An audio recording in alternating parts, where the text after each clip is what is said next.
Este texto, llamado La época presente, forma parte, como les decía, de un libro más extenso, cuyo nombre es Una reseña literaria, que escribe Kierkegaard en 1846, en un momento en el que está considerando dejar la escritura y convertirse en pastor, cosa que finalmente no resulta de este modo, pero en una reseña literaria encontramos un momento muy decisivo de su obra, porque él está, por medio de la escritura de reseñas, intentando cuestionar su obra previa y finalmente decidir si continuará o no con la escritura, pero lo hace sin abandonarla, por un lado.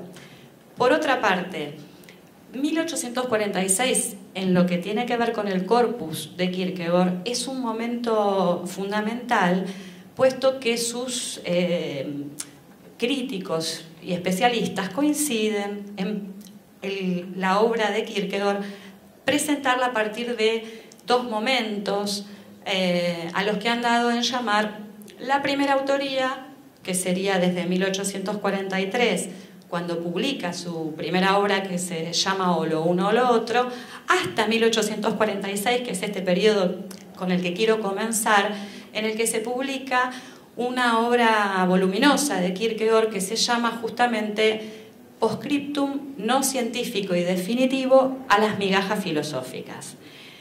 Esta obra que acabo de mencionar, Postscriptum no científico y definitivo a las migajas filosóficas, es esencial para pensar el problema de la filosofía en Kierkegaard. Y déjenme mencionar que en español ha sido recientemente traducida. No contábamos con una traducción hasta el año 2009, en el que se produce la primera traducción de esta obra, y paradójicamente estuvimos mucho tiempo, más de un siglo y medio, no contando con ninguna traducción, y después de 2009 aparece una segunda traducción de Postscriptum, así que a esa ausencia hay que sumarle ahora una, digamos, abundancia de traducciones de Postscriptum, que son significativas, como les decía, porque allí aparece una discusión con la filosofía hegeliana. Y además de aparecer una discusión con la filosofía hegeliana, aparece, por otra parte, lo que ha identificado en nuestro horizonte, me refiero a la recepción de la obra aquí, en Latinoamérica, el pensamiento de Kierkegaard vinculado generalmente con el existencialismo. ¿Sí? A Kierkegaard se lo suele concebir como el fundador de la filosofía existencial. Una filosofía existencial, por supuesto, condicionada por preocupaciones cristianas. De origen, Kierkegaard recibe en su hogar la influencia del luteranismo, y durante toda su vida, inclusive cuando discute hacia el final de ella con la Iglesia oficial danesa, está muy motivado por los problemas relacionados con retomar la senda del cristianismo primitivo, en contraposición a la posición que él considera que defiende la Iglesia oficial, que es una suerte de cristianismo aburguesado, al que en su obra denomina cristiandad. Entonces, hay un primer elemento que me parece que tendríamos que tener presente, y es justamente una distinción de tres aspectos que en la obra de Kierkegaard aparecen fuertemente, que son los siguientes. En primer lugar, la distinción entre el cristianismo y la cristiandad. La cristiandad para Kierkegaard es repudiable, porque aún conociendo digamos, la decisión a la que el cristianismo enfrenta a todo individuo, aún conociéndola, se deshace de ella. ¿Y cómo se deshace de ella? Asumiendo justamente una posición aburguesada, piensa Kierkegaard, básicamente concentrándose solo en los aspectos formales del problema cristiano. ¿Cuáles son los aspectos formales? los aspectos exteriores o institucionales, que son a aquellos a los que se opone Kierkegaard. Para Kierkegaard el problema cristiano es una cuestión de interioridad y de una decisión interior que el individuo debe enfrentar ante Dios. Por lo tanto, toda forma de institucionalización de esa decisión es una recaída en la cristiandad, la cual es pensada por Kierkegaard muy negativamente, porque a diferencia del paganismo, que desconoce el cristianismo por razones históricas y que por lo tanto al paganismo es necesario aceptarle cierto mérito, aun cuando no se haya adentrado en el problema del mal, que es un problema esencial que atraviesa toda la obra de Kierkegaard, a pesar de eso, si tiene que elegir entre el paganismo y la cristiandad, se va a inclinar por la cristiandad, justamente. Perdón, fallido, importante que después analizaremos. Se va a inclinar por negar la cristiandad y asumir del paganismo el modelo más significativo que él encuentra, que es el socrático. Toda esta cuestión está planteada justamente en este periodo, desde 1846 en adelante, periodo en el cual se abre lo que los comentaristas y especialistas denominan segunda autoría. Si la primera autoría, como decíamos, comienza con la publicación de Lo uno o lo otro y finaliza en 1846, la segunda autoría comienza con una obra muy interesante que se llama Las obras del amor, publicada con su propio nombre en 1847 y finaliza en 1855 con la muerte de Kierkegaard. A mí no me gusta ese esquema, se los comento porque es el esquema con el que habitualmente se, discute el corpus de Kierkegaard. No me gusta ese esquema ni en el caso de Kierkegaard, ni en el caso de Wittgenstein, ni en el caso de ningún pensador, porque son, en todo caso, cuestiones a las que nos vemos claudicando los estudiosos por razones sociológicas, por razones de teoría del conocimiento, por cuestiones coyunturales, podríamos decir, pero que terminan fragmentando a los autores a un punto tal que solo los especialistas pueden interesarse, porque, digamos, finalmente se termina analizando qué es aquello que en la primera autoría tuvo sentido y se pierde algo que es fundamental, que es una suerte de continuidad, no solo biográfica, una continuidad biográfico-intelectual. Lo que yo quiero entonces hacer hoy es pensar la obra de Kierkegaard a partir de una continuidad entre la primera y la segunda autoría y haciendo hincapié en problemas que habitualmente no son tratados en sus escritos o problemas que nos plantea la filosofía de Kierkegaard y que en nuestro medio no han sido suficientemente abordados o no han generado mucho interés. ¿Cuáles son estos temas? Los temas vinculados a la actualidad, los temas vinculados al impacto que el pensamiento de Kierkegaard puede tener aún hoy. Por eso elegí la época presente para ingresar en la discusión sobre su pensamiento. Como les comentaba, este texto que fue traducido al español recientemente, La época presente, forma parte de una obra más extensa que, como les dije previamente, se llama Una reseña literaria. Kierkegaard escribe esa reseña literaria, que por otra parte es muy extensa para merecer el nombre de reseña, a raíz de la publicación de una obra que el hijo de una novelista muy importante danesa edita, que se llama Dos épocas. La persona, la escritora a la que me refiero es Thomasine Gillenburg y ella es en su época no considerada como la autora de los libros que publica, además de este que les acabo de mencionar, ya había publicado algunas novelas, pero lo hacía el hijo justamente, y entonces los contemporáneos de Kierkegaard consideraban que se trataba de un escritor de sexo masculino.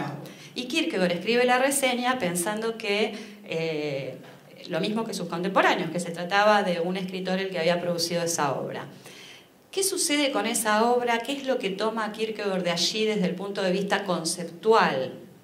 Aprovecha la circunstancia de la publicación de un escritor importante para discurrir sobre su propio trabajo como pensador, en un sentido muy amplio, en al menos dos acepciones del pensamiento relacionadas no solo con la filosofía, sino también con la literatura. Y aprovecha la circunstancia de la publicación de esta obra para decidir qué va finalmente a construir, si se va a seguir dedicando a los problemas teóricos, conceptuales, filosóficos, o abandonará ese camino definitivamente. ¿Qué tiene de interesante la época presente desde el punto de vista, si ustedes quieren, conceptual? Que podríamos tomar como un elemento actual. Una discusión que contrapone la época presente, la kierkegaardiana, a la época de la Revolución. Y Kierkegaard está pensando en la Revolución Francesa y sostiene que mientras la época de la Revolución fue una época activa, una época de acción, su época, la presente, la actual, la propia, es sin embargo una época que está sobreestimando la reflexión. Es una época desapasionada, extremadamente reflexiva e incapaz de actuar. En el marco de este análisis, en el que contrapone estas dos épocas, Kierkegaard considera que el desinterés de la época contemporánea de alguna manera está vinculado con el impacto que la filosofía idealista ha tenido en los pensadores daneses, en la cultura danesa. Y para desenredar ese ovillo del sistema filosófico hegeliano que se convirtió en un aparato cultural hegemónico, Kierkegaard produce una obra extensa en la que refiere a distintas personalidades, a distintos seudónimos, con la intención de confrontarse al modelo filosófico por autonomasia, que es un modelo que está concentrado en la reflexión, en la sistematicidad, que pretende tener un carácter científico. Por lo tanto, ¿qué hace este autor para, desandar el camino del idealismo filosófico? Proponer esta contraposición entre las dos épocas y buscar una solución de carácter, por un lado literario, decíamos, y ahora lo voy a tocar ese punto, y por otro lado filosófico, en el que piensa la filosofía como una construcción imaginaria. No piensa la filosofía desde el punto de vista del sistema, ni desde el punto de vista de la acreditación científica, ni desde el punto de vista de un saber que debe conducir a últimos resultados. Por el contrario, piensa la filosofía en el marco de una relación muy íntima con la literatura. Por esa razón, me pareció oportuno plantear el análisis de Kierkegaard y su vinculación con la actualidad o con el presente a partir de tres dimensiones. Una de esas dimensiones tiene que ver con la conciencia de Kierkegaard respecto a la escritura. Es decir, una de esas dimensiones tiene que ver con pensar a Kierkegaard como escritor. Otra de esas dimensiones tiene que ver con pensar a Kierkegaard como psicólogo, como bien había mencionado Jorge, y el aspecto psicológico de la obra de Kierkegaard lo vamos a tratar justamente haciendo anclaje en la construcción de la subjetividad de las primeras obras, y esa construcción se inicia en lo uno o lo otro y va avanzando a lo largo del concepto de la angustia, que es una obra clave que ya mencionaremos, hasta fines de la primera autoría, cuando en el postscriptum Kierkegaard declara que existe una confrontación entre el pensador subjetivo y el pensador objetivo. La dialéctica objetividad-subjetividad es propia del pensamiento idealista y se ha planteado generalmente en la historia de la filosofía en términos de problema epistemológico, en términos de teoría del conocimiento. ¿Cuál es la, digamos, peculiaridad de la manera de abordar esta confrontación entre lo subjetivo y objetivo del pensamiento de Kierkegaard? Desplazar la dialéctica subjetivo y objetivo del terreno de la metafísica para plantear esa dialéctica, sostenerla y seguir trabajándola, pero ya no desde un punto de vista teórico ni desde el punto de vista metafísico, sino desde el punto de vista, podríamos decir, práctico-existencial. Analizar la confrontación desde este punto de vista implica para Kierkegaard asumir un desafío ético. ¿Por qué implica esto? ¿Por qué implica pensar el problema de la relación subjetividad-objetividad un desafío ético? Nos podríamos preguntar esto, ¿verdad? Y la respuesta está orientada en la siguiente dirección. Cuando Kierkegaard analiza el pensamiento moderno en su conjunto, y por pensamiento moderno entiende lo que sucede desde la instauración del ego cogito ergo sum de Descartes, que implica una inmediata identidad intelectual entre el pensar y el existir, desde ese inicio de la identidad entre el pensamiento y el ser, hasta Hegel, lo que Kierkegaard entiende que se ha producido en la historia de la filosofía es el desarrollo del idealismo filosófico. ¿Qué supone el idealismo filosófico? Supone la supremacía del pensamiento sobre el ser, la supremacía del pensar sobre el existir, la supremacía del, si ustedes quieren, del cogito subjetivo sobre la realidad. Eso a Kierkegaard no le parece defendible y quiere pensar la subjetividad, pero no desde el punto de vista de esa inmediata identidad entre pensamiento y realidad. Y por eso al idealismo hegeliano lo considera un núcleo duro que hay que atacar. Y en ese ataque al hegelianismo, además, encuentra compañeros de ruta, porque en el siglo XIX no es solamente Kierkegaard el que intenta de algún modo desmantelar el desarrollo de la filosofía moderna que llega con Hegel a una de sus máximas superaciones. No es solo Kierkegaard el que objeta este desarrollo de la filosofía moderna. ¿Quiénes son los otros pensadores que en el siglo XIX comparten el objetivo de desentrañar qué hay de oscuro, qué hay de negativo, qué hay de no, podemos decir, aceptable en el proyecto idealista? Hay otros pensadores que comparten esta problemática, que son justamente Feuerbach y Marx, entre otros, ¿no? Todos los filósofos jóvenes hegelianos del siglo XIX que encuentran en la cultura idealista un sistema opresivo para entender la realidad y tratar de alguna manera transformarla, atacan a Hegel, ¿sí? No es Kierkegaard el único que realiza esta tarea, pero ¿qué diferencia hay entre las posiciones de Feuerbach y Marx respecto de la de Kierkegaard? Son contemporáneos. Hay muchos aspectos en los que coinciden, especialmente coinciden en considerar la filosofía sistemática e idealista en términos de pensamiento abstracto.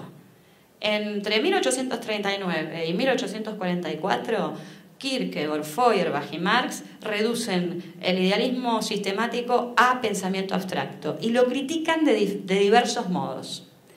El modo en el que lo critican Feuerbach y Marx es el modo materialista, con la salvedad de que en Feuerbach encontramos un materialismo sensualista, un materialismo de la naturaleza, y en Marx un camino hacia otro tipo de materialismo que es el dialéctico.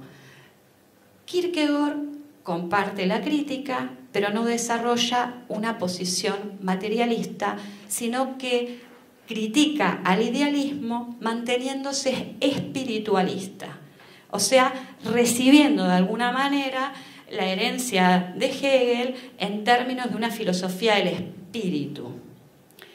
Sin embargo, aunque se mantiene espiritualista, profundiza en un terreno, que es el terreno subjetivo, hacia la formulación de una psicología, cosa que no aparece en el... La psicología forma parte de un aspecto del proyecto hegeliano, pero no es el aspecto más relevante. ¿Qué hace Kierkegaard para confrontar a Hegel? Volver el espíritu subjetivo el momento fundamental de su propuesta filosófica.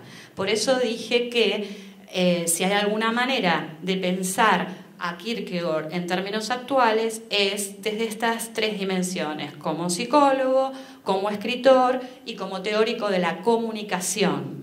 Esta última dimensión, la de teórico de la comunicación, es la menos observada en el corpus kierkegaardiano y que a mí me parece que es una de las más relevantes en algún sentido. Así que a esta última dimensión me voy a referir en último lugar para desarrollar bien los elementos que la teoría de la comunicación de Kierkegaard tienen de común con su confrontación entre lo subjetivo y lo objetivo. ¿Vamos bien? ¿Estamos en época? ¿Sí? Bueno, entonces avanzamos sobre el aspecto psicológico. Hay muchos autores que creen que justamente la primera autoría, desde 1843 a 1846, Kierkegaard lo que hace básicamente es describir las dimensiones subjetivas interiores de lo humano. Es decir, se reduce a pensar fenómenos de naturaleza interior, a los que podríamos denominar psicológicos, entre los cuales se destacan tres categorías que son muy significativas para pensar la interioridad en Kierkegaard, que son justamente, en primer lugar, la melancolía y en segundo lugar, la angustia. Y en tercer lugar, la desesperación, que es una categoría que introduce en su obra temprana y que más tarde retoma. Habría entonces en la psicología de Kierkegaard tres categorías importantes, que son la melancolía, la angustia y la desesperación. Para algunos, Kierkegaard, a partir de 1847, con la publicación de las Obras del Amor, lo que hace es desentenderse del fenómeno de la interioridad, desentenderse del problema de lo subjetivo en términos de individualidad y ocuparse ya de un contexto más bien social, con la introducción de una alteridad que antes no había sido considerada en su obra, a partir de la figura del prójimo, que es una figura central que trabaja en este libro de 1847 en el que firma con su propio nombre. Esto ha generado, en el marco de los intérpretes, una gran discusión respecto de este viraje supuesto que la obra de Kierkegaard tiene a partir de 1847. No vamos a entrar en la discusión de si Kierkegaard abandona la interioridad para dedicarse a la exterioridad, si la alteridad no había sido previamente considerada, no es eso lo que quiero, digamos, en lo que me quiero concentrar. Sí me quiero concentrar en la continuidad del problema de la subjetividad, que aun cuando se había en la primera etapa reducido a problemas de orden psicológico, si ustedes quieren, no significaba eso que no hubiera en Kierkegaard una perspectiva en relación con la alteridad. ¿Por qué no significaba que no hubiera una perspectiva en relación con la alteridad? Lo podemos pensar, si ustedes quieren, con el esquema freudiano de la relación entre el yo y lo social. ¿Cuál es la relación entre el yo y lo social que el esquema de análisis de Freud plantea?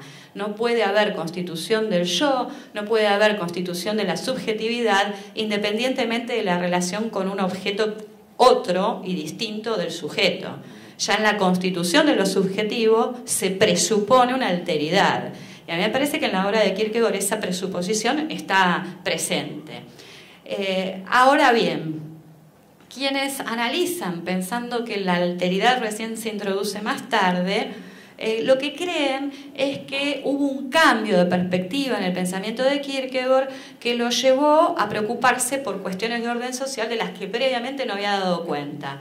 Lo que a mí me parece es que ya en su psicología podemos encontrar elementos que son interesantes desde el punto de vista de la crítica de la cultura.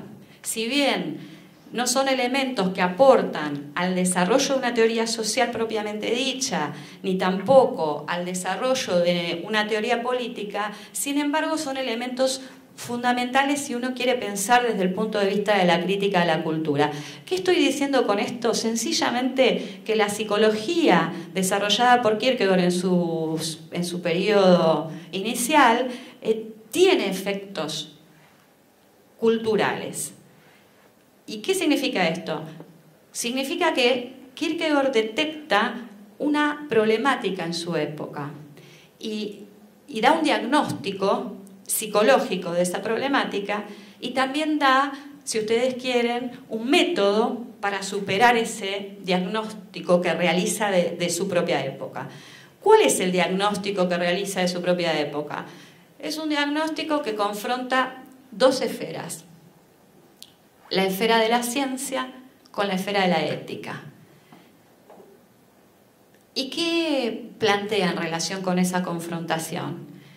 Plantea que, si bien la herencia de la filosofía moderna es recibida por el siglo XIX, esa herencia es recibida en términos teóricos, en términos conceptuales, en términos, si ustedes quieren, epistemológicos, y se traduce en el progreso de la ciencia.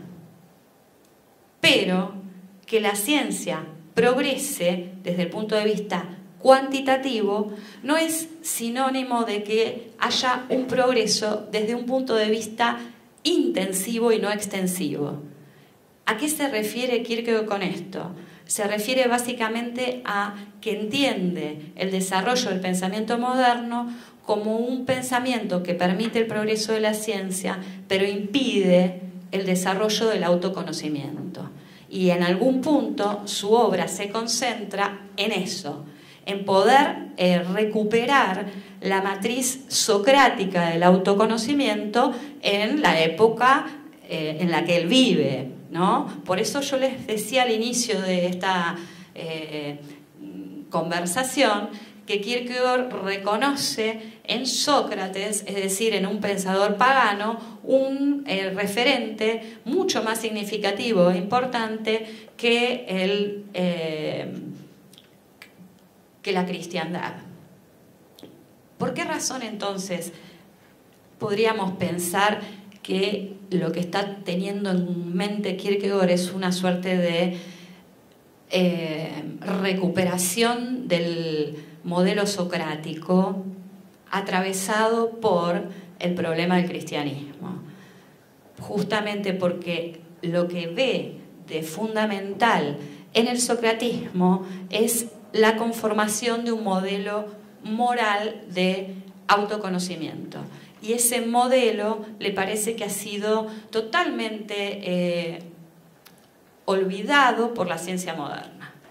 Entonces, en algún aspecto, su obra busca esto, recuperar la virtud socrática, pero una vez que el cristianismo ha irrumpido, podemos decir, en la historia. ¿Qué significa una vez que el cristianismo ha irrumpido en la historia? Que no se puede volver a la inocencia griega sin considerar el problema del mal. Este problema, el problema moral del mal, y que podemos identificar con el problema teológico del pecado original, es lo que lo ocupa justamente en 1844 con la publicación del concepto de la angustia, que por algunos especialistas es considerada una de las obras fundamentales de Kierkegaard, porque justamente lo que introduce allí es una ciencia nueva, no al estilo de Vico, sino una ciencia nueva del espíritu subjetivo, que es la psicología de la angustia. A esta ciencia nueva del espíritu subjetivo, que algunos llaman la psicología de la angustia, a mí me gusta pensarla como una psicología del malestar. ¿Por qué razón digo esto? Porque aunque Kierkegaard no deje de moverse dentro de cierto esquema de individualismo burgués, está haciendo estallar las bases de ese individualismo para cuestionar lo que la burguesía ha podido desarrollar, que es básicamente el malestar. El modo en el que interpreta Kierkegaard su época es justamente a partir de este malestar psicológico que, como les decía previamente, le permiten trabajar con 3 categorías: la categoría de melancolía, la de angustia y la de desesperación. Si a ustedes no les parece mal, haría un recorrido por estas categorías para mostrar por qué la psicología que Kierkegaard está introduciendo es una psicología del malestar. La noción de melancolía la presenta en su primera obra publicada, que es, como ustedes saben, O lo uno o lo otro. Allí se desarrolla una suerte de diálogo interno entre una perspectiva estética de la vida y una perspectiva ética de la vida. Son introducidas 2 nociones que Kierkegaard luego continuará utilizando y las utilizará agregando una nueva noción que no es ni la estética ni la ética, sino la noción de religiosidad. Por esta razón hay quienes creen que en el pensar de Kierkegaard lo que aparece es un retomar a Hegel, porque por los 3 momentos, ¿no? El estético, el ético y el religioso, déjenme decirles que sería una lectura bastante reduccionista esa, porque entre los 3 momentos de Kierkegaard no hay un devenir necesario, sino que hay un salto posible. El individuo, todo individuo a los ojos de Kierkegaard, se mueve en la inmediatez estética, pero moverse en la inmediatez estética no significa que necesariamente esa inmediatez será superada por la perspectiva ética de la elección de sí mismo. ¿Me explico? Existen 3 maneras de articular lo real, que son lo estético, lo ético y lo religioso, pero no existe entre esas 3 maneras un devenir necesario, una evolución, una suerte de, digamos, estructura que toda psiquis o toda individualidad atraviesa. Es posible que atraviese ese recorrido, pero no necesario. Por lo tanto, no hay un desarrollo especulativo en términos de mediación de un momento a otro. Hay un desarrollo de un momento a otro que tiene que ver para Kierkegaard con el problema de la libertad. El individuo puede saltar el estadio estético y elegirse a sí mismo y volverse responsable de su propia existencia, pero puede no hacerlo también. En este plano, en el de la discusión sobre la relación entre la vida estética o la concepción estética de la vida y la concepción ética, discute Kierkegaard el concepto de melancolía. Y es muy interesante porque la figura del melancólico atraviesa la obra de Kierkegaard en 2 registros distintos. Uno es este, al que ahora le voy a dedicar algunas palabras, el conceptual, y otro es el registro biográfico, porque en sus diarios de la época que estamos tratando, Kierkegaard presenta la melancolía como un modus vivendi, si ustedes quieren, heredado ese modus vivendi de su padre. Entonces, en los diarios se refiere a sí mismo desde el punto de vista de la melancolía para dar cuenta, si ustedes me lo permiten, de algo que en la filosofía de Kierkegaard ocupa un lugar importante, que es los estados de ánimo. ¿Sí? Kierkegaard en alguna medida se piensa a sí mismo como un melancólico. No es el único modo en el que se piensa, pero se piensa a sí mismo como un melancólico. ¿Qué hace con el concepto de melancolía en o lo uno o lo otro? Dije que había dos registros de este concepto, el biográfico y el conceptual. En o lo uno o lo otro se dedica al registro conceptual y plantea la melancolía como una suerte de hundimiento en la vida estética. ¿Por qué? Porque el melancólico solamente se ocupa del goce, del placer propio y pierde todo registro y toda relación con el mundo externo. La figura que utiliza para representar al melancólico es nada más y nada menos que la del emperador Nerón, ¿sí? Utiliza a Nerón como la máxima expresión de la melancolía, que podemos concebirla en términos más contemporáneos como una suerte de extremo narcisismo o perversión, si ustedes quieren. La melancolía es una categoría que a Kierkegaard le sirve para describir en qué se ha convertido la modernidad, en qué se ha reducido en algún punto el problema del conocimiento, a una autorreferencia constante, el problema del conocimiento pensado a partir de las categorías del idealismo, ¿no? A una autorreferencia constante, independiente de toda vinculación con el mundo externo. Ese es un concepto, el de melancolía, que aparece en este periodo, 1843, más exactamente. ¿Qué concepto aparece en 1844? El concepto de angustia. ¿Para qué usa Kierkegaard la noción de angustia? Si leyeron la obra alguna vez, lo recordarán, y si no la han leído, espero que esto sirva como una invitación. Utiliza la angustia para dar cuenta de el tránsito de la inocencia a la culpa, ¿no? El concepto de la angustia, como saben los que lo han leído, es una obra que tiene de telón de fondo el problema del pecado original. Y Hauffniensis, que es el seudónimo que firma esta obra, sostiene que el pecado es un problema que ninguna ciencia puede explicar. Y esto retengámoslo como un elemento importante para después pensar o considerar por qué razón para Kierkegaard la crítica a la época es de carácter ético-existencial. Y si queremos arriesgarnos un poco, podemos decir la crítica que Kierkegaard tiene para hacerle a la filosofía especulativa y a la modernidad burguesa es una crítica de la cultura que atraviesa el terreno de lo ético-religioso. O sea, si ustedes quieren, la dimensión a partir de la cual se quiere confrontar a la época que él considera deshonesta, desinteresada, excesivamente reflexiva, ¿sí? Es este matiz, el matiz de lo ético-religioso. ¿Por qué?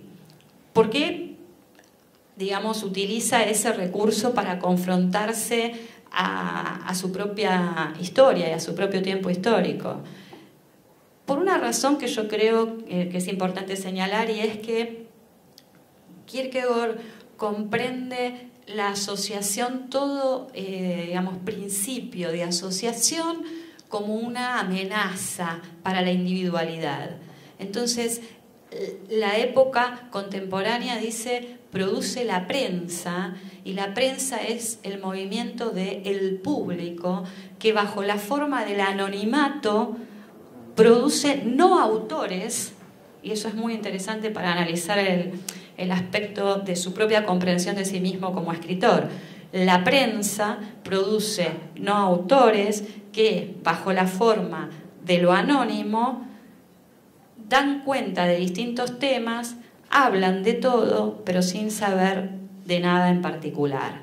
Entonces, creo que la escritura de Kierkegaard, desde el punto de vista de su concepción de la autoría, y esta autoría que implica múltiples personalidades ficcionales, que son los seudónimos que, por otra parte, todos se atreven a decir yo, es decir, hacerse cargo de su propia personalidad, estos autores ficcionales que Kierkegaard crea, los crea como un antídoto contra el anonimato de la prensa, ¿sí? Así que hay un aspecto de la literatura kierkegaardiana que tenemos que entenderlo como una crítica a la prensa. Y ese elemento no me parece menor porque justamente la crítica al anonimato, al carácter de charlatanería que se desarrolla bajo la forma de la prensa para Kierkegaard, lo realiza asumiendo distintas personalidades. Y la noción de persona en el pensar kierkegaardiano es fundamental. ¿Para qué? Para desentenderse de la melancolía del estadio estético. ¿Cómo hace la persona para desentenderse de esa inmediatez en la que lo hunde el devenir de la existencia? Haciéndose responsable de su propia existencia. ¿Y cómo se hace el individuo responsable de su propia existencia? Eligiéndola. Y elegir la propia inmediatez supone dar un salto por encima de lo inmediato. ¿Qué es lo que determina la vida inmediata? El placer, dice Kierkegaard. Por eso utilizan en lo uno o lo otro para hablar del tema de la seducción y de la vida estética y de la forma, podemos decir, tal vez más desarrollada de la vida estética, utiliza la figura de Don Juan. Ahora, ¿cuál es el problema del placer? Que el centro del bienestar, podemos decir, del goce del individuo, no se encuentra en sí mismo, se encuentra en circunstancias que le son ajenas. ¿Qué implica la ética? La ética implica que a esta multiplicidad sin arreglo a fines de la vida estética se le da una articulación, se le ofrece una unidad. ¿Qué unidad se le ofrece a la multiplicidad sin arreglo a fines de la vida estética? La unidad del yo, la unidad de la personalidad. Esto que es múltiple se vuelve uno cuando lo elijo, pero al elegirlo no lo vuelvo uno de manera teórica, lo vuelvo uno de manera práctica, porque es un problema para mi existencia que debo resolver indudablemente de manera individual. Por esa razón, el principio de asociación para Kierkegaard supone una sumatoria de individuos que no se hacen cargo de su propia existencia. En este sentido, la escritura significa una suerte de multiplicación de personalidades que se vuelven responsables de sus distintas perspectivas de análisis frente, como decía previamente, al anonimato de la prensa. Así que, si ustedes quieren, desde el punto de vista, digamos, literario, podemos pensar a Kierkegaard como un escritor cuya tarea es la producción de múltiples personalidades que bajo la construcción imaginaria se enfrentan a esto, al anonimato de la prensa, de lo público, de lo que se produce sin responsabilidad y sin ninguna moralidad, porque lo anónimo implica justamente un desconocimiento de la elección de carácter ético que el yo realiza cuando se enfrenta a la vida estética o a la concepción estética de la vida o al alejamiento de la melancolía. Por eso decía que si la melancolía es un modo de describir el aparato cultural de la modernidad o aquello en que la sociedad burguesa se ha convertido, la ética, en el registro kierkegaardiano, es un método para confrontarse a la filosofía moderna y al desarrollo de la ciencia moderna también. ¿Ataca entonces Kierkegaard el progreso científico? ¿Ataca la objetividad y se convierte en una suerte irracionalista, que es lo que muchos han señalado? En ese punto me parece que hay que ser cuidadosos. Y digo por qué razón. Primero, es muy fácil caer en el irracionalismo con Kierkegaard. eso no significa que Kierkegaard nos tienda un puente hacia esa dirección. ¿Por qué es muy fácil? Jorge mencionaba una de las obras que en nuestro medio ha sido trabajada y conocida antes que Postscriptum, por ejemplo, que es Temor y Temblor. En Temor y Temblor encontramos un Kierkegaard que puede producir cierto escozor, porque lo que analiza es justamente qué sucede cuando se confronta lo estético con lo religioso, qué pasa con la paradoja de la fe. Y cuando presenta la paradoja de la fe lo hace en términos radicales. ¿Cómo la presenta?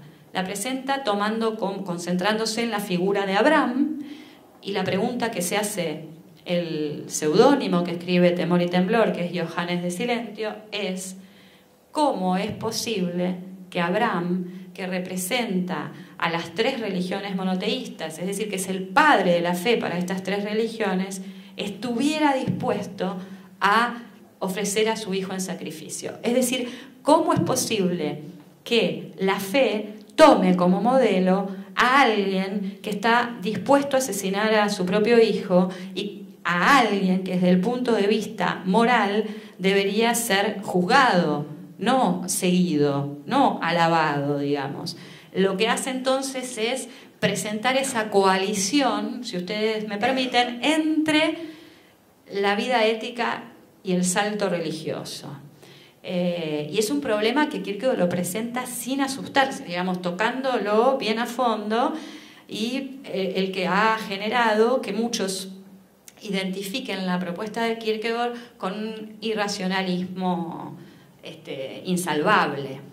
Déjenme decir que Temor y Temblor está escrito con el objetivo de, a esta cristiandad que mencionábamos al inicio de nuestra conversación, mostrarle que convertirse en cristiano implica un problema dilemático, un problema, si ustedes quieren, paradojal, que no puede reducirse al simple hecho, a la natural cuestión de haber nacido en un país cristiano como la Dinamarca del siglo XIX. Lo que quiere es confrontar con la cristiandad que reduce el dilema de la existencia a una cuestión meramente institucional, formal, extraña al individuo, que debe decidir bajo qué categorías quiere vivir, si bajo las categorías de la inmediatez o bajo otras categorías distintas.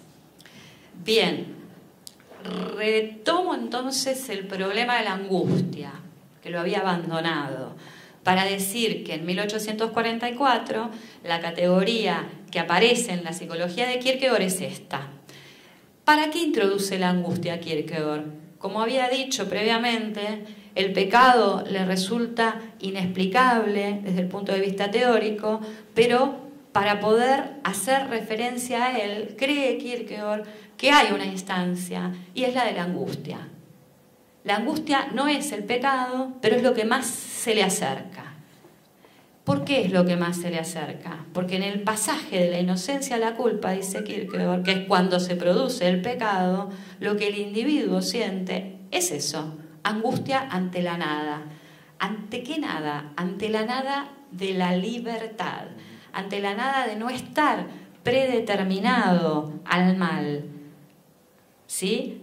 Ante la nada de poder elegir evitar el pecado y en todo caso no elegirlo.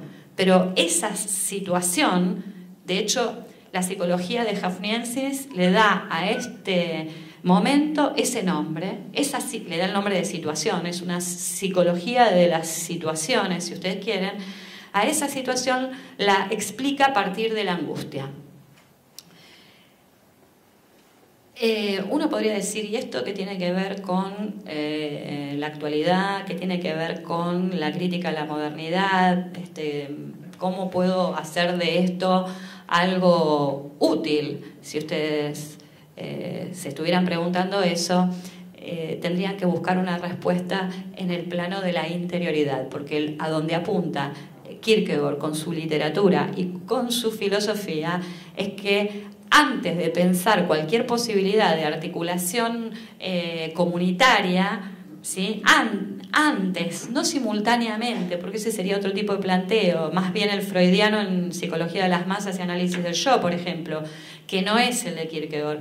Para poder vivir en comunidad y tener respecto del otro una relación ética, es imprescindible que el individuo se juzgue a sí mismo, por decirlo de algún modo. Y si esa tarea no es realizada, que es la tarea que Kierkegaard entiende en términos del autoconocimiento, que es poético, porque no es un autoconocimiento teórico, sino que obliga a la acción, si no es realizada esa tarea, ninguna comunidad es posible. Y toda comunidad estará viciada por el principio de asociación. ¿Qué significa? Que toda comunidad que no esté compuesta por individuos conscientes de su, digamos, constitución ética está condicionada al fracaso. Significa que la comunidad pensada bajo el principio de asociación, para este pensador, se reduce a una sumatoria de individuos. Pero una sumatoria de individuos no conducen a ningún bien común. ¿Qué hace Kierkegaard? En vez de analizar cuáles, en vez decimos nosotros si queremos pensarlos desde esta perspectiva, ¿no? Pero no se detiene a analizar cuáles son las condiciones de posibilidad de una comunidad justa, cuáles son las condiciones de posibilidad de una comunidad ética, si ustedes quieren, o política. En lugar de eso, analiza cuáles son las condiciones de posibilidad de una individualidad que se vuelva responsable de sí misma. Así que se concentra en el plano, como veníamos describiendo, de la individualidad. Y yo mencionaba la categoría de melancolía, la de angustia, a la que me referí muy brevemente para pensar este salto de la inocencia a la culpa, y la última categoría fundamental en relación a la psicología de Kierkegaard es la categoría de desesperación. ¿Por qué la trato en último lugar? Porque Kierkegaard considera que lo que define al yo no es la duda como en el cartesianismo. Recuerden que en el marco de las meditaciones metafísicas el yo es descubierto una vez que Descartes ha avanzado en el camino del escepticismo. Kierkegaard tiene otra mirada respecto a la modernidad y dice: el yo no se enfrenta con la duda, se enfrenta con la desesperación. ¿Y en qué consiste la desesperación? La desesperación es pensada como una categoría universal del espíritu, por lo tanto, una categoría que define lo propiamente humano, y define lo propiamente humano en confrontación con el mundo de la naturaleza o el mundo, si ustedes quieren, de la mera animalidad. ¿Por qué la desesperación es sintomática de lo humano? Respuesta rápida y simple: porque es espíritu, porque es sinónimo de espíritu. ¿Por qué es sinónimo de espíritu la desesperación? Porque el mundo de la naturaleza reduce la animalidad a una inmediata relación entre el cuerpo y el alma. Eso la tradición platónica lo explica. ¿Qué introduce Kierkegaard de novedoso para pensar lo humano? Que no se puede hablar de humanidad solo desde la inmediata vinculación entre el cuerpo y el alma. Hay que introducir un tercer término, que por supuesto es heredado de la filosofía idealista, y es la razón por la cual dije anteriormente que si bien Kierkegaard comparte con Feuerbach y Marx la crítica al idealismo, la comparte no desde una perspectiva materialista, sino espiritualista, porque para este filósofo el hombre es espíritu. Entonces es antiidealista, sí, pero se mantiene espiritualista. ¿Por qué se mantiene espiritualista? Y uno podría especular y decir porque hereda el cristianismo, digamos, hereda la problemática del Dios uno y trino, la problemática de lo triádico en su filosofía. O también podría decir que el hombre es espíritu porque está problemática de lo triádico no la hereda del cristianismo, sino de la filosofía del espíritu de Hegel. Sea la razón la que sea, lo concreto es que hay entonces una determinación espiritual que define lo propiamente humano y que es muy interesante porque es la que indica, es el síntoma, el espíritu de que existe un yo. Y que exista un yo es patrimonio exclusivo de los hombres y mujeres, de nosotras, nosotros y ya sabemos, ¿no? Es patrimonio de lo humano, podemos decir, no patrimonio de la mera animalidad. En el animal, en la naturaleza, no hay espíritu. ¿Y qué es lo que el espíritu indica de, podemos decir, significativo para la constitución del yo? Lo que el espíritu introduce significativo para la constitución del yo es nada más y nada menos que la ambigüedad de la libertad. Que el hombre sea espíritu implica que no hay yo hasta tanto y en cuanto el individuo no se vuelva consciente de la síntesis entre cuerpo y alma que lo constituye. Hay dos elementos acá en juego. En el orden de la naturaleza, si lo queremos pensar con Kant, se vuelve sumamente interesante, pero vamos a dejar ahora a Kant un poco de lado y a concentrarnos en Kierkegaard. ¿El elemento de la naturaleza es un elemento en el que se mueve el hombre? Sí, lo es, claramente. ¿Pero es lo que define la subjetividad? No lo es. Hay subjetividad si hay espíritu en Kierkegaard, si lo podemos decir de este modo. El mundo de la naturaleza es parte integrante de lo que conforma el universo humano, pero no es lo que define lo propiamente humano. El hombre no puede reducirse a la naturaleza. ¿Qué significa que no se puede reducir a la naturaleza entonces? Que hay yo, que hay subjetividad cuando hay espíritu. ¿Qué significa esto? Que hay subjetividad, que hay yo cuando hay espíritu, implica la conciencia de la relación cuerpo-alma. Y esto me parece a mí que es un elemento muy interesante porque la conciencia de la relación cuerpo-alma supone una cierta confluencia entre la filosofía platónica y la filosofía moderna. Es repensar el platonismo sobre las bases cartesianas, si ustedes quieren, o por lo menos la fase inaugural de la filosofía de la conciencia que el cartesianismo implica. Aunque en el caso cartesiano todavía se esté reproduciendo el esquema platónico binario de cuerpo y alma, ¿sí? No sé si esto último que dije no está generando alguna confusión. Lo importante aquí es claramente comprender que hay subjetividad solo cuando hay conciencia de ser una síntesis entre cuerpo y alma.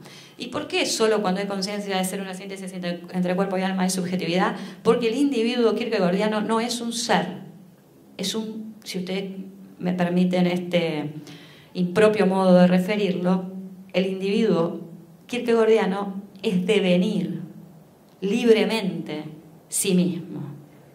Devenir libremente sí mismo solo puede hacerlo un yo que es espíritu. No lo puede hacer en otro terreno el animal, por ejemplo, que si bien posee alma en el análisis de Kierkegaard, nunca jamás podría decir yo. Esto que puede decir el hombre, y es lo que lo convierte en una referencia subjetiva, digamos, es lo que permite el desarrollo de la subjetividad, decir yo, es lo que hacen los distintos seudónimos de la obra de Kierkegaard, dejando abierta la recepción del contenido del discurso. Y digo esto para, digamos, adentrarme en la tercera dimensión que quería tocar de la obra de este autor y su vínculo con la actualidad, que es la dimensión de lo que denominé teoría de la comunicación. ¿Recuerdan que planteamos una oposición entre el pensamiento subjetivo y el objetivo? ¿Sí? Para hacerlo más claro, el pensamiento objetivo para Kierkegaard es la expresión de un saber, ¿sí? Y exige el pensamiento objetivo una exposición directa. Ejemplo de esto es para Kierkegaard el pensamiento matemático, ¿sí? Para Kierkegaard, en la matemática no se produce nada subjetivo, hay objetividad, yo llego a un resultado que le puedo mostrar, disculpen a los kantianos, pero esto es lo que piensa Kierkegaard, que no hay nada subjetivo en la matemática, ¿sí? Que es propiamente discurso objetivo. ¿En qué consiste el discurso objetivo? En que es directo y que se concentra en el resultado de la comunicación. ¿Puede la ciencia comunicarse de manera objetiva? Sin lugar a dudas, puede hacerlo. De hecho, es el registro científico, el del discurso, si ustedes quieren, directo. ¿Qué sucede con la subjetividad? Kierkegaard dice lo siguiente, o intenta hacernos pensar lo siguiente: siempre y cuando quiera yo concentrarme en la apropiación interior de un problema, no lo puedo hacer eso, concentrarme en la apropiación interior, sin producir un discurso de carácter indirecto. De carácter indirecto. ¿Por qué apelar al receptor y en qué contextos apelar al receptor tiene sentido para Kierkegaard? En el contexto existencial tiene sentido apelar al receptor. ¿Por qué? Porque de lo que se está hablando es del ejercicio que debe hacer, del trabajo de autoconocimiento que debe hacer cada individuo particular. Y ese trabajo no está dado de antemano y no se puede pensar en términos de obtención de resultados, como sí se puede hacer con el pensamiento objetivo. ¿Por qué? Porque el pensamiento objetivo apunta a los resultados, pero desconoce el carácter dilemático de la existencia individual. ¿Qué hace Kierkegaard en relación con esto? Plantea que toda forma de existencia en el terreno meramente teórico o epistemológico, si ustedes quieren, es un modo de autoengaño. Porque puedo conocer a nivel, si ustedes quieren, extensivo, una gran cantidad de conocimientos sin necesidad de conocerme a mí mismo. ¿Es posible? Es posible. ¿Es deseable? No es deseable. Toda la obra de Kierkegaard apunta justamente a retomar la senda socrática en ese punto, en la necesidad de autoconocimiento. ¿Para superar qué? Para superar las contradicciones de la sociedad burguesa, para superar el malestar en la cultura del siglo XIX, ¿sí? Para superar las condiciones, podemos decir, meramente exteriores de racionalidad que el modelo idealista presenta. Para superar todo esto, ¿qué tengo que hacer? Autoexamen. ¿En qué consiste el autoexamen? En comprender que el otro, y esto ya nos lleva a la segunda etapa de su obra, el otro me compele a la acción. El prójimo implica justamente un imperativo práctico, si ustedes quieren. El otro no me es indiferente, el otro me exige obrar en consecuencia. El otro me exige amor.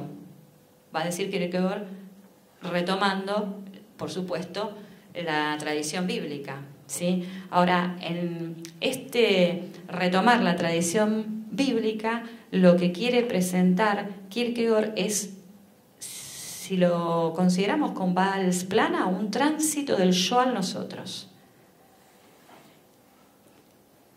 Yo estuve haciendo hincapié en el tema de la subjetividad, en el tema de la individualidad, en el tema de la necesidad del autoconocimiento. Pero ese autoconocimiento, esa individualidad, no son, en definitiva, efectivas si no aparece la figura del prójimo. Y en la obra de Kierkegaard la figura del prójimo aparece efectivamente. De manera que el desarrollo de la dialéctica subjetividad-objetividad, en términos metafísicos, como lo había concebido la filosofía moderna, es repensada, esa dialéctica, desde una perspectiva ético-existencial, y podemos decir que es reasumida esa dialéctica existencial entre lo subjetivo y lo objetivo en una filosofía del deber hacia el otro, en una filosofía que en algún sentido retoma la moral kantiana, la moral del imperativo categórico. Lo que sucede es que retoma la moral kantiana sobre la base de un contexto discursivo fuertemente atravesado por el cristianismo, porque lo hace este retomar, si ustedes quieren, la moral kantiana que aparece en las obras del amor, está absolutamente condicionado por el discurso bíblico. Las citas que hace Kierkegaard allí son de Pablo, de Mateo, de Marco, ¿sí? O sea que está analizando el problema del deber, el problema de la moralidad, justamente respondiendo al desafío que él mismo introduce. ¿Cuál es este desafío? El cristianismo en la historia implica un dilema, una confrontación, una decisión que cada individuo interiormente debe tomar. ¿Cuál es la decisión que debe tomar cada individuo? O bien sigo la regla, no me gusta decirlo en estos términos porque reduce la cuestión a un marco meramente normativo y no es esto, ¿no?, lo que está pensando. Seguir el imperativo que el cristianismo me compele a seguir, que en términos de Kierkegaard es obrar inmediatamente en consecuencia ante la presencia del prójimo, hacer esto, o desentenderme libremente del cristianismo rechazándolo. O sea, el análisis, que es muy interesante desde el punto de vista psicológico, es muy interesante seguir en Kierkegaard, es que Kierkegaard considera las distintas categorías de la subjetividad atravesadas por el fenómeno del cristianismo en la historia. Por lo tanto, el individuo que vive después del cristianismo no tiene opción, debe elegir aceptarlo o rechazarlo. Eso podemos decir que es la asunción de un presupuesto teológico dogmático, si quisiéramos, ¿no? Porque hace ese análisis respecto del cristianismo, no lo hace respecto del judaísmo ni tampoco respecto del islamismo, pero concretamente ese presupuesto dogmático, podemos decir, de alguna manera condiciona el discurso de Kierkegaard como escritor, la perspectiva de Kierkegaard como psicólogo y el desarrollo de su teoría de la comunicación. Ahora, respecto de la teoría de la comunicación, me gustaría decir una cosa más, que es la siguiente. Si el discurso de la ciencia es un discurso directo que apunta al progreso del conocimiento, el discurso de lo ético existencial para Kierkegaard es un discurso indirecto que apunta a la persuasión, porque solo con las herramientas de la persuasión, considera este filósofo, que es posible inducir a cada individuo a analizar de qué manera ha de vivir, a realizar, si ustedes quieren, una suerte de cura socrática respecto de su propia existencia. Por lo tanto, para producir efectos sociales, Kierkegaard encuentra un método. El método es el método persuasivo, que implica una articulación entre el discurso directo y el indirecto.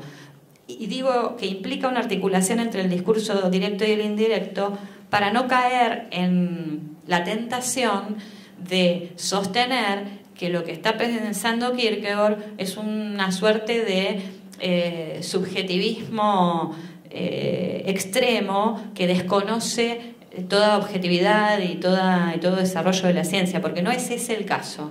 Aún reconociendo que el pensamiento objetivo tiene un recorrido que realizar, lo que subraya es que ese recorrido que el pensamiento objetivo realiza no es paralelo a, no supone un desarrollo de la propia personalidad. Y sin el desarrollo de la propia personalidad no hay cambio social posible para este escritor, pensador danés del siglo XIX. Así que podríamos decir en términos bien generales que la suya es una reivindicación del yo con el objeto de que se produzca alguna transformación del nosotros, pero una reivindicación del yo que no hay que pensarla en los estrechos márgenes de la metafísica moderna, porque es una reivindicación del yo que actúa, es una reivindicación del yo que tiende a la praxis, es una reivindicación del yo que en el otro ve una ocasión para la acción.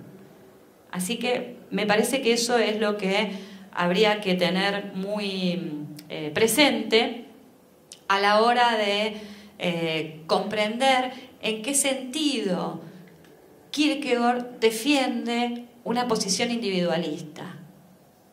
Porque eso es en un sentido que no excluye de ninguna manera, a mi modo de entender, la crítica social, la crítica de las condiciones de existencia de su propia época, que de hecho, hacia el final de su vida, en 1855, expresa muy explícitamente cuando se opone de manera confrontativa a la cúpula de la Iglesia Oficial Danesa. Así que, y lo hace escribiendo ya en otro sentido, que no son obras teóricas, ni filosóficas, ni literarias, sino casi les diría que lo hace bajo la forma panfletaria. Así que Kierkegaard es un autor sumamente interesante por estas razones. Utiliza distintos registros de escritura, escritura filosófica, escritura teológica, critica a la prensa haciendo también el mismo uso de ella para realizar esa crítica, y me parece que desde la perspectiva de la psicología de la angustia podemos entender también que la melancolía, la angustia y la desesperación son en algún sentido sintomatología de la sociedad burguesa. Estas categorías las usa al interior de la modernidad para que estalle la modernidad.